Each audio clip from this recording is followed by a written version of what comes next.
Hey guys, and welcome to another video. So I'm outside again today in suburban Auckland, so excuse the birds tweeting in the background and maybe the odd sign of a truck passing by, the roar of something, maybe an aeroplane passing overhead. We are certainly, it does feel it's a busy Wednesday afternoon here in Auckland. Everybody's out and everybody's outside because of course it's the beginning of summer and it's a beautiful day. So I do like doing these videos outside, by the way.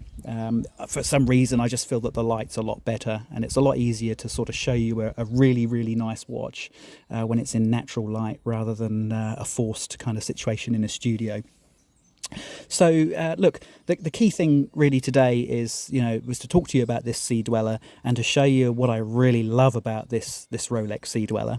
But before I do, I'll just show you quickly a wrist shot of my Datejust 36mm palm motif dial. Now, if you haven't seen the video already, I picked this watch up from my authorised dealer here in Auckland last Wednesday, and I've had it on the week pretty much non-stop now for a full week. Absolutely in love with this watch. It's absolutely ticking all the boxes for me. I'm so pleased that I went for this exact configuration as well of Datejust. I'm not missing anything in terms of the fluted bezel, which I think a lot of people may have gone for with this Datejust model, but I love the fact that I've gone for this configuration. It kind of just, for me, and it's really proving me right in some respects, it's a much more useful design in terms of, I've just been wearing this watch, for example, to clean the house and clean out the garage. I didn't feel like I was wearing a dress watch. I just felt like I was actually wearing a nice, smart, sporty watch. And that's kind of the feel that this watch gives me with that domed bezel rather than the fluted bezel. So I'll be talking about that actually in more detail in a review that I'll do probably in a couple of weeks' time when I've been wearing it for a little bit longer. But I'm going to take this off my wrist right now because I want to show you this little baby in the background here. Now this, I say baby, it's actually a huge watch in some respects. This is a Rolex Sea-Dweller, 43mm, commonly known as the SD 43 126600. Now I got this watch a couple of years ago. It was first released in 2017. I got mine right at the beginning of 2022. So I'm going to do a very sort of quick overview of this watch, a quick review of it, a kind of an owner's review if you like, because I've had it for a couple of years now. But before I do, I just wanted to show you what else kind of, because it's a bit of an unboxing, I just wanted to show you what else comes kind of with this watch. So let me just take it off, put that back there, and I'll just place this to the side. Now when you get a Rolex, you get a few little booklets. So here we get a worldwide service guarantee manual. Lots of foreign language. I mean, it's really important to read all the foreign languages as well. When you pay this sort of money for a watch, you want to read every word, of course, don't you? So if you wanted to read the guarantee in various languages, you can. So there you go, and it's in a lovely green booklet there. Also here we have the Oyster Petrel Sea-Dweller and Rolex Deep Sea. Now this is more of a kind of a user manual, and this actually shows you how to use the watch. Lovely sketch there actually, isn't it? And also of course it just gives you pretty much the same standard sort of set of instructions that you'd see if you just bought yourself a new TV. This is what this does and this is what that does. And now I think, to be honest with you guys, most of us that are into watches and at a point where we've bought a Rolex, we probably, and being a guy as well, you're probably never going to read the instructions, are you? I mean, I don't think I ever read the instructions of anything, and I certainly don't think I have of this either. But it's nice to have, and I'm not going to throw it away. And of course, this is the really important thing in a nice little, I'm not sure if this is actually real leather or not, but this is where we keep the guarantee card. So the guarantee card, here's one side of it. This is just telling you again in, I think that's probably in French, Guarantee Internationale and the International Guarantee. So turn it on the other side. I'll just put my thumb over the serial number. There you go. That's what it all looks like. You'll have the model number, the serial number, and the AD writes in their very best handwriting as nicely as they can. They'll write the date, and as you can see here, I bought this on the 25th of February 2022. So as well as that, I was very lucky to get this little white hang tag. Now, I say lucky, you don't always get given these. The AD quite often keeps these. In fact, there are two ADs here in Auckland. One of them will let you have this, and the other one won't. Don't know why, but some ADs keep these. But the particular AD that I got this Rolex from, they actually let me keep that, so that's very nice of them, isn't it? And this is what they will let you have. This is another little hang tag, which really I think is just some sort of guarantee of authenticity. This is obviously quite hard to fake, that little hologram there. That just sort of demonstrates, to everybody that this must be a real Rolex because it's got a little hologram on the hang tag. So there you go, it says superlative certified. So that comes with the watch too. Now, I have got a little bag of links here. I had a couple of links. Well, I took 1.5 links out from the main bracelet, but also just wanted to show you this as well. This came, and I don't think this actually comes with them anymore, but when I got this a couple of years ago, this is actually like a diver's extension. Now, it's a fiddly little thing, but also it's not particularly well made either. It's not very Rolex in my view. This is kind of the sort of a diver's extension that I'd expect to see on a $1,000 watch. And actually, when I went to the AD and got this watch, they insisted on taking this off. They weren't even really keen for me to leave it on the watch. They said, "Oh, Mark, we must take this diver's extension off." And I said, "Oh, okay, fair enough. Well, but I am going to keep it, aren't I?" And they said, "Yeah, but they have a habit of popping open as well. We've had a few customers say that they popped open when they shouldn't have done." So there you go. So I've got this. It's never going to get worn. It's got a lovely click to it, though, guys. It's got a lovely click to it when I can actually make it click. There you go. So, again, as a Rolex enthusiast, you love a nice click, don't you? So back to the watch, guys. Back to the watch. So yeah, as I said earlier, it's a big watch, but I don't think it's a watch that's at the level of, I guess, size where you start to think, I can't wear this. And I have worn this to work in an office environment. It does actually still sit under a shirt cuff, and I will say that it does sit under a shirt cuff, so it's not impossible. But a quick run through of the dimensions. So this is 43mm diameter. It's 15.2 millimeters of height, which is quite tall, of course, but there are certainly watches out there that are a lot taller than 15.2 mil. It has a lug-to-lug of 50 millimeters, 50, so it's probably right at the extremities in terms of the lug-to-lug of wearable, and it has a 22 millimeter lug width. So yes, guys, it's a pretty big watch, but it's got a depth rating of 1,220 meters. So, these are really important things. If you want to dive down to 1,220 meters, because who knows when you're going to need to do that, you need to know that you've got a watch on that's substantial on the wrist and can get down to that depth without bursting. So here we go. That's why Rolex have had to go to this sort of thickness on the case to get you down to 1,200 meters, because you just never know when you're going to need it. Now, some of the distinctive features about this watch, and I guess not necessarily unique, but let's say distinctive in that they are kind of specific to the Sea-Dweller 43. One is where it says Sea-Dweller, that minute hand's right in the way there. Actually, I might just move that, because you're not going to see it properly unless I get that minute hand out of the way. But the old Sea-Dwellers, the old vintage Sea-Dwellers, used to have a line of red text. There we go. I'll just move that out of the way. Let's get back to there again for you. So you can see there, now that I've moved the minute hand out of the way, the name Sea-Dweller is actually written in red. A very, very subtle, but I think quite a classy detail, and also I think it's a bit of a nice nod to history as well, because original vintage Sea-Dwellers have certainly got that red line of text, and there are some very rare ones that have got 2 lines of red text.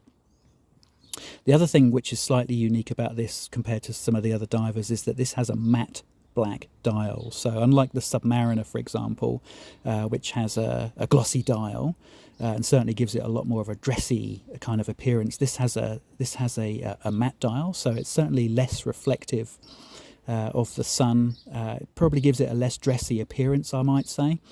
And also, certainly when you're in very harsh sunlight, it almost turns grey, which is actually quite nice. It almost gives it a bit of a vintagey kind of look, when you look at that dial, that matte dial in bright sunlight. Another feature which I guess is not necessarily distinctive to the Sea-Dweller, but it's certainly distinctive. It's the first Sea-Dweller, so it's distinctive in that it's the first Sea-Dweller that had a Cyclops for the date. Now, that is quite controversial. The Sea-Dweller has always had a date wheel, but it's the first time, this is when Rolex decided to put a Cyclops on it, and I don't really know why. I actually think that this watch would look amazing without that Cyclops on it. Although if you're like me and you're the wrong side of 45 and your near vision, your reading vision is starting to go a little bit, I actually find that the Cyclops helps enormously for me to see the date, particularly in low light. So I've got no issues at all with the Cyclops on any Rolex. Actually, it works for me really well. So there you go. These are the slightly distinctive features. And I wanted to show you also the caseback, because I think this has got a gorgeous caseback, guys. It's obviously, as you can see, it's engraved as well. It's got some lovely, nice, thick, contrasty engraving in there that you can see. It's not really telling you anything in particular that you don't already know about this watch, but it's certainly got a really kind of unique look about it on the caseback there, whereas most Rolexes, if you like, the caseback is just plain beautiful, but plain with nothing really written on the back. This has got that nice text on there, which I think just gives it a slightly more unique, and only it's there. Really, really nice caseback. I think I said this in a previous review, actually, that I love Rolex casebacks. I love the fact that they haven't gone for sapphire, crystal, see-through casebacks, although, slight controversy. They have gone with that just on the most recent release of a Daytona, although it's a very, very limited release Daytona. I think you kind of have to be an oil shake, to get one of those, or a Formula One team or boss or something like that. But yeah, look, beautiful on the back as well. And I really wanted to talk about what I like about this watch. Now, yes, it's chunky. It's a chunky boy. Some people, this is just going to be too big for them. I think if your wrist size is less than say 6¼ inches, you're going to struggle to pull this watch off. But what I like about it for me, and I'll put it back on my 7.25 inch wrist again, is that it's chunky. It's a big watch, but I like it. If you're into chunky watches, and actually I am, this is a big watch without being ridiculous. I think you can. I think that it certainly isn't subtle, is it? But I think I can pull that off. And like I say, it does sit under a shirt cuff. I like the solid case back. I like the engraving on the case back. What I also love about this watch is the bracelet and the clasp. The bracelet is your standard oyster bracelet, which you'll see obviously on a lot of sports Rolexes, if not all of them, apart from, let's say, if you want to call the GMT Master 2 a sports watch, you'll be able to get a Jubilee bracelet on the GMT Master 2, for example.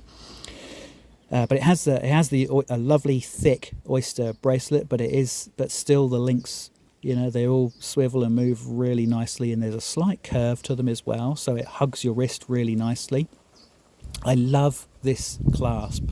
Now this is a chunky clasp. It's the same clasp that you'll see on, say, the Submariner and also the Deep Sea. I'll just show you inside here. It's got micro adjustments here, so you can just pop this up, and you can move this along as far as you like, backwards and forwards, and in 2mm increments. So you can actually set this, and that's what I really like about this watch, is the comfort of it. You can actually set it perfectly to your wrist because you've got these tiny little micro adjusts here.